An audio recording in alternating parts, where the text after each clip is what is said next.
আল্লাহর ফজল ও করমে আমাদের এই আসনে দুইজন হেভিওয়েট প্রার্থীর নামে পরিচিত আছেন। দুজনও দুইবার ক্ষমতা, একজন সিটিতে, একজন আমরা আসন আমার উপজেলা চেয়ারম্যান আসলা। কিতা করছেন না করছেন জনগণে জানেন।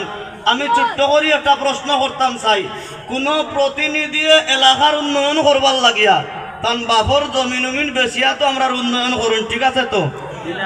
হ্যাঁ নাকি তা তার নিজের ব্যাংক ব্যালেন্স তাকিয়া নিয়া বলকে আমরার কাছে এটা আছে, কোটি কোটি টাকার মালিক হইছেন, এই আমরার মাথার তাকিয়া আমরার উপরে তাকিয়া এগুলো কালেকশন করছেন।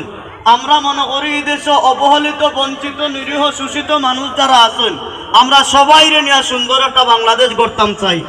এই দেশে কিতা হয়েছে, যারা ক্ষমতার যান তারা মনে করেন এই দেশের মালিক তারা হয়ে গেছেন। আমরা এই দেশের লাগি কোনো ব্যক্তি, কোনো গোষ্ঠী, কোনো জাতি, কোনো দলের কাছে ইজারা দিছি না, ঠিক না? আমরা এই দেশের গরিব এই দেশের মালিক, ধনী এই দেশের মালিক, শ্রমিক দেশের মালিক, কৃষক দেশের মালিক, সবাইরে নিয়ে এমন বাংলাদেশ গড়তাম চাই যেখানে কোনো বৈষম্য থাকবে না। এই নতুন স্বাধীন বাংলাদেশের মাঝে আমাদের ছাত্র ভাই বলতে প্রথমেই তারা নামও দিয়েছিল বৈষম্য বিরোধী আন্দোলন। কিন্তু এখন যদি আমরা বাংলাদেশও দেখি না, এখানে বৈষম্য চলে। হ্যাঁ, যারা বড় আছেন তারা সুযোগ নিবেন, গরিবে সুযোগ পাইব না। নেতা হইলে বালা চিকিৎসা পাইবা, দেশ বাইনাতে সিঙ্গাপুর দেইবা কি, আর আমার গরিবে উসমানী মেডিকেল গেলে তাই তো সিট পাওয়া দূরের কথা, নিচেও বইবার জায়গা পাই না।